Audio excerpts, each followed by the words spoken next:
اعوذ باللہ من الشیطان الرجیم، بسم اللہ الرحمن الرحیم۔ دوستوں، میں ہوں عمران علی قادری، آپ دیکھ رہے ہیں میرا چینل سیدہ سلطانہ۔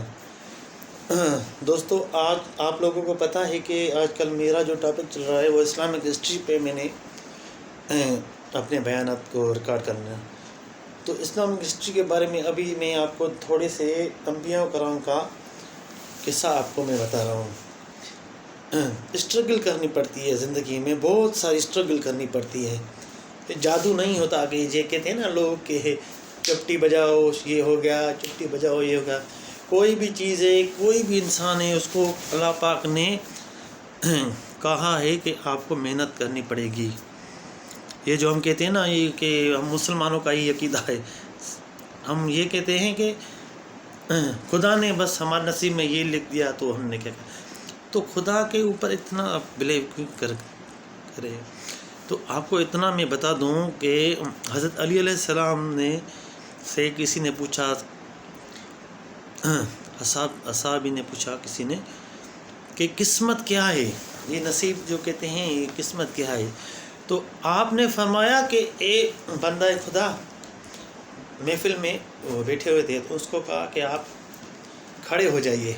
تو وہ بندہ کھڑا ہو گیا جس نے سوال کیا، صحابی۔ اس کو علی علیہ السلام نے کہا کہ آپ اپنی اب ایک ٹانگ کو اوپر کریں۔ تو اس نے ظاہر یہ دو ٹانگوں پہ کھڑا تھا تو ایک کو اوپر کیا، ایک ٹانگ نیچے تھی زمین پر۔ تو حضرت علی نے کہا کہ آپ اپنی دوسری ٹانگ کو بھی اوپر کریں۔ تو اس صحابی نے کہا کہ یا علی، میں یہ کیسے کر سکتا ہوں؟ اگر میں ایسا اس کو اٹھاؤں گا تو میں تو گر جاؤں گا۔ تو حضرت علی علیہ السلام نے کہا کہ یہ اس کو کہتے ہیں قسمت۔ حضرت علی نے کہا کہ اس کو کہتے ہیں قسمت۔ آپ کے ہاتھ میں جو ہے آپ نے وہ کیا، اپنے آپ کو ایک ٹانگ سے اوپر کیا، دوسری آپ کے ہاتھ میں نہیں ہے، دوسری اللہ پاک کے ہاتھ میں ہے۔ تو آپ کو محنت کرنی ہے نا، ہر انسان کو اسٹرگل کرنی پڑتی ہے، ایسے نہیں کہ بس جادو سے سب کچھ ہو گیا۔ اب حضرت یوسف علیہ السلام کا جو میں آپ کو قصہ بتا رہا ہوں، تھوڑا سنیے گا۔ حضرت یوسف علیہ السلام بچپن میں جب پیدا ہوئے تھے تو ان کے بھائی ان کو پسند نہیں کرتے تھے، کیونکہ حضرت یعقوب علیہ السلام کی جو اولاد تھی وہ مختلف قبیلوں سے ان کی شادی ہوئی تھی۔ تو کسی میں ایک بیٹا تھا، کسی سے 2 تھے، کسی سے 3 تھے، اس طرح سے مطلب جو ہے نا ڈیوائڈ تھے۔ تو ایک وائف نہیں تھی ان کی بہت سی بیویاں تھیں۔ تو حضرت یوسف علیہ السلام جب پیدا ہوئے تھے نا، تو حضرت یوسف علیہ السلام کو اللہ پاک نے بتا دیا تھا کہ یہ آگے جا کر بڑی منزل پائے گا۔ اب منزل پائے گا کا مطلب یہ نہیں کہ بس جو گھر میں ہی بس جو پیدا ہوا ہے ابھی وہ منزل پائے گا۔ اس منزل کو پانے کے لیے حضرت یوسف علیہ السلام نے جو تکلیفیں اٹھائی ہیں وہ میں آپ کو ذرا بتاتا چلوں، پھر آپ کو پتہ چلے گا کہ اسٹرگل کیوں کرنی پڑتی ہے۔ زندگی میں اسٹرگل نہیں کریں گے تو کچھ بھی حاصل نہیں ہوگا، گھر بیٹھے کچھ بھی نہیں ہوگا، ٹھیک ہے نا۔ یہ آپ کو میں بتا دوں، یہ اسلامک ہسٹری سے میں آپ کو پروف دے رہا ہوں۔ حضرت یوسف علیہ السلام کو ان کے بھائیوں نے کنویں میں پھینک دیا، جا کر واپس آ گئے۔ حضرت یعقوب علیہ السلام کو بتایا کہ بھیڑیے کھا گئے، بھائی کو بھیڑیے کھا گئے۔ تو حضرت یوسف علیہ السلام کو جب کنویں میں پھینکا تو کہ کوئی قافلہ وہاں سے گزر رہا تھا، تو ان قافلے والوں نے ان کو نکالا، جا کر جو مصر میں وہ ان کو بھیج دیا۔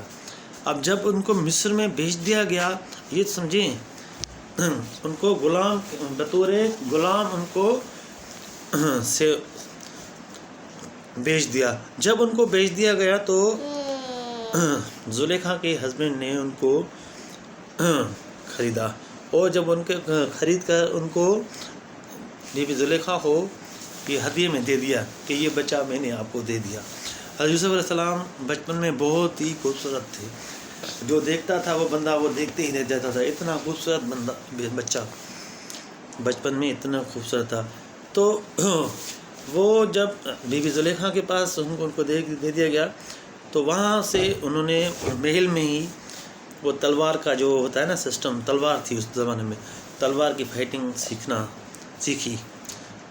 تلوار کی فائٹنگ سیکھتے جب یہ بڑے ہوئے تو ان کو زلیخا کی نیت تھوڑی خراب ہو گئی. یہ کلام مقدس میں ہے، کلام مقدس کا قصہ ہے.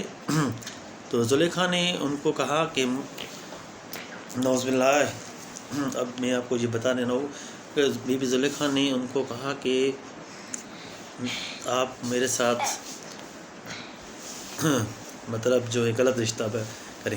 تو حضرت یوسف علیہ السلام اللہ کے پیغمبر تھے، وہ ڈر رہے تھے، خدا سے ڈر رہے تھے کہ میں نہیں، ایسا نہیں کر سکتا، مجھے اس چیز کی ضرورت نہیں ہے، میں نہیں کر سکتا یہ. تو جب یہ چیز ہوئی دوستو، تو وہاں پہ زلیخا نے زبردستی کرنے کی کوشش کی. جب انہوں نے زبردستی کوشش کی تو حضرت یوسف علیہ السلام وہ جو دروازے تھے ان کو زلیخا نے اندر سے کنڈی لگا دی تھی. 7 دروازے تھے، 7 کے 7 حضرت یوسف علیہ السلام نے توڑ دیے. جب 7واں دروازہ توڑا تو باہر ان کا زلیخا کا ہسبینڈ کھڑا تھا. اس نے جب یہ سارا سسٹم دیکھا تو زلیخا ایک دم سے مکر گئی کہ میں نے کچھ نہیں کیا، یہ سب اس نے کیا ہے، میرے ساتھ زبردستی کرنے کی کوشش کی ہے. تو اس کو جو ہے نا قید کر دیا گیا. حضرت یوسف علیہ السلام کو قید کر دیا گیا، اس کو جو ہے نا قید میں ڈالا گیا. اب کتنے سال قید میں رہیں آپ کو اندازہ بھی نہیں ہے کہ انہوں نے جو بڑی اسٹرگل کی. اب کہاں سے چلے ہیں یہ آپ کو پتہ ہے. حضرت یوسف علیہ السلام کہاں پیدا ہوئے تھے، کون سے شہر میں تھے. اب مصر جا کے وہ نکل گئے. اب مصر میں ان کو قید کر دیا گیا، بچے کو، بچہ تھا، اب بڑا ہوا، پرواز کیا اور وہاں پہ ان کو قید کر دیا گیا. ان کو طرح طرح کی سختیاں جھیلنی پڑی. ٹھیک ہے نا، کافی ٹائم وہاں پہ وہ رہے. ٹھیک ہے. اس کے بعد زلیخا کے ہسبینڈ کا بھی انتقال ہو گیا. کافی سارا وقت تک ایک بادشاہ تھا، اس بادشاہ نے خواب دیکھا. اس خواب کی تعبیر کسی کو بھی پتہ نہیں تھی. وہ خواب کی تعبیر حضرت یوسف علیہ السلام نے جیل میں بیان کر کے ان کو بتائی اور وہ بادشاہ بہت خوش ہوا کہ ہاں یہ ہو سکتا ہے. تو حضرت یوسف علیہ السلام کو انہوں نے آزاد کر دیا. اب وہ واپس آ گئے. وہ بادشاہ کے پاس آئے تو بادشاہ نے ان کا استقبال کیا اچھے طریقے سے، اور بادشاہ نے ان کو جو ہے نا اپنا مشیر بنا دیا. مشیر بنا دیا. حضرت یوسف علیہ السلام مشیر بن گئے. اب خدا کا وعدہ تھا حضرت یعقوب علیہ السلام کے اسلام سے کہ یہ آپ کا بیٹا آگے جا کر بہت ترقی کرے گا، مطلب منزل پہ جائے گا. پر منزل پہ ایسے تو نہیں گیا نا، کتنی تکلیفیں تھی. کنویں میں بھائیوں نے پھینک دیا، مارا پیٹا الگ. پھر قافلے والے نے آئے، قافلے والوں نے ان کو وہاں پہ کھڑا کر کے جو ان کی بولی لگائی. ٹھیک ہے، ان کی بولی لگائی گئی، ان کو بھیج دیا گیا. پھر زلیخا کے پاس آ گیا. زلیخا نے ان کو قید کروا دیا. ان کی مرضی کے مطابق نہیں حضرت یوسف نے کام کیا. اس کے بعد آپ دیکھیے مختلف انبیاء ہے. یہ جو میں نے یوسف علیہ السلام کا قصہ آپ کو بتایا کہ ان کو زراعت کا ابھی جو منسٹر کہتے ہیں ہم، وہ زراعت کا جو ان کو دے دیا گیا تھا سسٹم سارا. تو وہ بہت ماہر تھے. ان کی محنت تھی. محنت کے بغیر خدا کے انبیاء محنت کی ہے. انہوں نے کوئی جادو نہیں کیا کہ بس پل میں یہ ہو جائے. جیسے آج کے مسلمان کہتے ہیں کہ اگر فلاں چاہے تو یہ کر سکتا ہے، فلاں چاہے تو وہ کر سکتا ہے. اس کی آپریشن ہو گئی. ایسا کچھ بھی نہیں ہے. خدا کے سوا کچھ بھی نہیں ہوتا. سب کچھ خدا کرنے والا ہے. انسان کو کوئی طاقت ہی نہیں ہے. ایسی اسٹرگل آپ کو بتا دوں جیسے یوسف علیہ السلام نے کی ہے، ایسی اسٹرگل ہر پیغمبر کرتا ہے. پر مطلب یہ ہے کہ ایک دم سے کچھ نہیں ہوتا.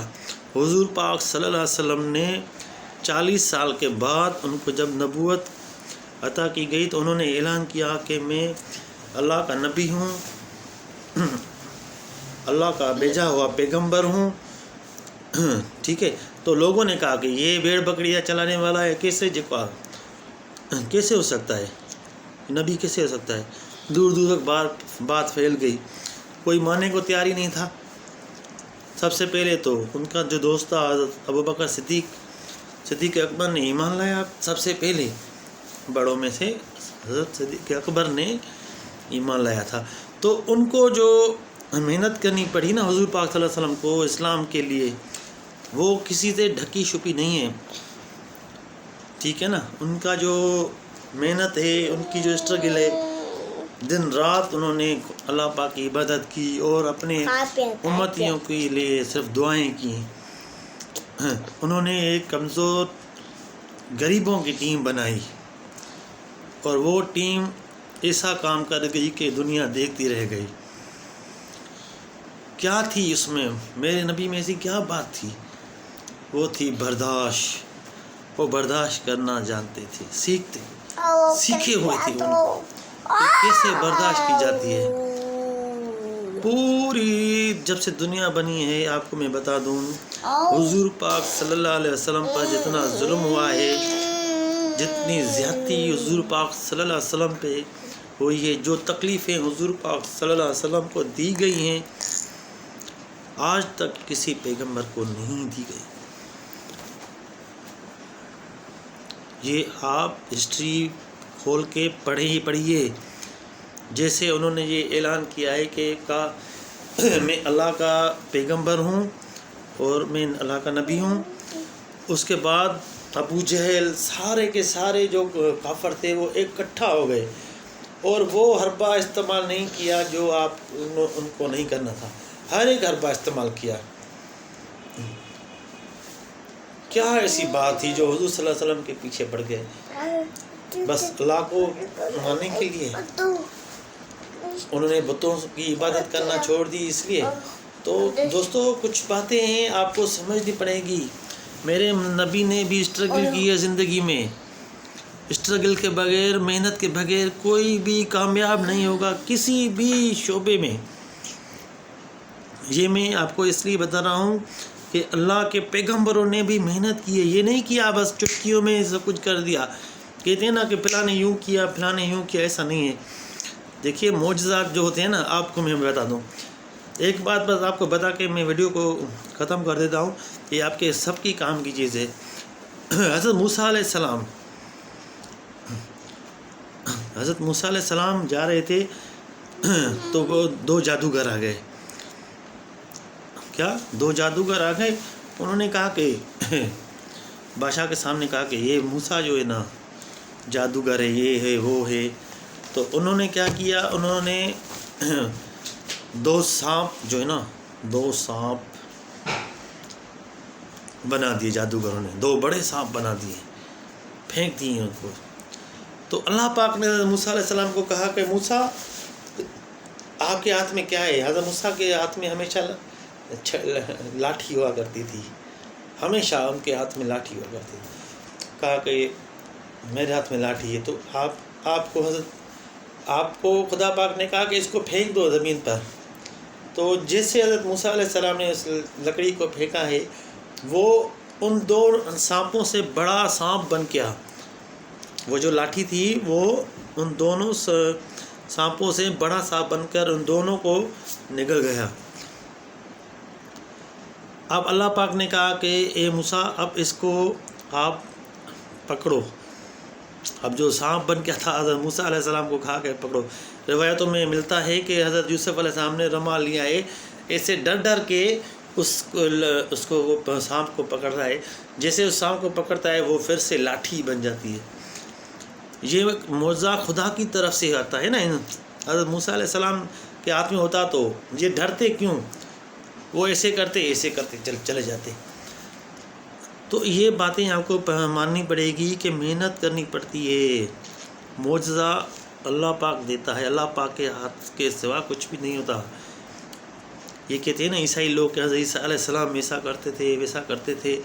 یہ آپ بات سن لیں، حضرت عیسیٰ علیہ السلام نے بھی دعا مانگی ہے خدا سے. یہ آپ کو جان کر اتنی خوشی ہوگی اگر آپ سچے مسلمان ہو. آپ کے لیے بڑی میں آپ کو ایک بات بتا کے جا رہا ہوں. حضرت عیسیٰ علیہ السلام نے بھی دعا مانگی تھی کہ یا اللہ مجھے حضور پاک صلی اللہ علیہ وسلم کا امتی بنانا. دیکھیں حضرت عیسیٰ علیہ السلام بھی پردے میں ہے نا. حضرت عیسیٰ علیہ السلام بھی تو پردے میں ہے نا. وہ بھی تو آئیں گے لاسٹ میں نا. جب اینڈ ہوگی اس دنیا میں اینڈ ہوگی تو حضرت 40 سال پہلے حضرت عیسیٰ علیہ السلام آئیں گے یہاں پہ اور حضرت مہدی علیہ السلام کے پیچھے نماز پڑھیں گے. تو یہاں پہ دیکھیے شان محمد، عیسیٰ روح اللہ ان کا لقب ہے۔ حضرت یوسف علیہ السلام نے کہا تھا احمد آئے گا، احمد بہت اچھا ہے، احمد۔ یہ سسٹم چلتا آ رہا ہے۔ میرے نبی کا جو میں شان ہے میں کوئی بیان نہیں کر سکتا۔ میرے نبی جیسا کوئی نبی نہیں، میرے نبی کی برداشت جیسی کسی کی برداشت نہیں، وہ تو رحمت للعالمین تھے۔ دوستو جو میں نے آپ کو بتانے کی کوشش کی ہے وہ یہ ہے کہ اس ویڈیو کا جو میں آپ کو کیا کرتے ہیں پرسائز کر کے میں آپ کو بتا دوں، پرسی کر کے سیدھے 2 لفظوں میں کہوں کہ ہر کسی کو محنت کرنی پڑے گی، جد و جہد کرنی پڑے گی زندگی میں آگے بڑھنے کے لیے، ورنہ آپ کبھی کامیاب نہیں ہوگے۔ یہ آپ کو بات سمجھنی ہوگی۔ اس کے سوا کوئی کام، اگر اسے گھر بیٹھے رہیں گے تو کوئی کام نہیں ہوگا، کوئی بھی مسئلہ آپ کا سوال نہیں ہوگا۔ یہ میں نے اسلام سے بتایا ہے آپ کو کہ نبیوں نے کتنی محنت کی ہے۔ میرے نبی نے ساری عمر محنت کی ہے، ان کے خلفاء راشدین نے ساری عمر محنت کی ہے۔ تو آپ سے ریکویسٹ ہے کہ میرے اس ویڈیو کو سمجھیے گا۔ یہ میرا جو میں بتانے کا جو بھی ویژن ہے وہ یہ ہے کہ آپ کو محنت کرنی پڑے گی، اسٹرگل کرنی پڑے گی۔ ہم پاکستان میں رہتے ہیں، پاکستان ہم پیچھے کیوں ہیں؟ اسی لیے کہ گھر میں ایک کماتا ہے، 10 لوگ بیٹھ کے کھاتے ہیں۔ ایسا نہیں کرنا چاہیے، 10 کے 10 کمائیں گے تبھی گھر چلے گا آج کے دور میں۔ تو دوستو مجھے دیجیے اگلی ویڈیو تک کے لیے اجازت۔ اپنا اور اپنے پڑوس والوں کا سب کا خیال رکھیے گا۔ اللہ حافظ۔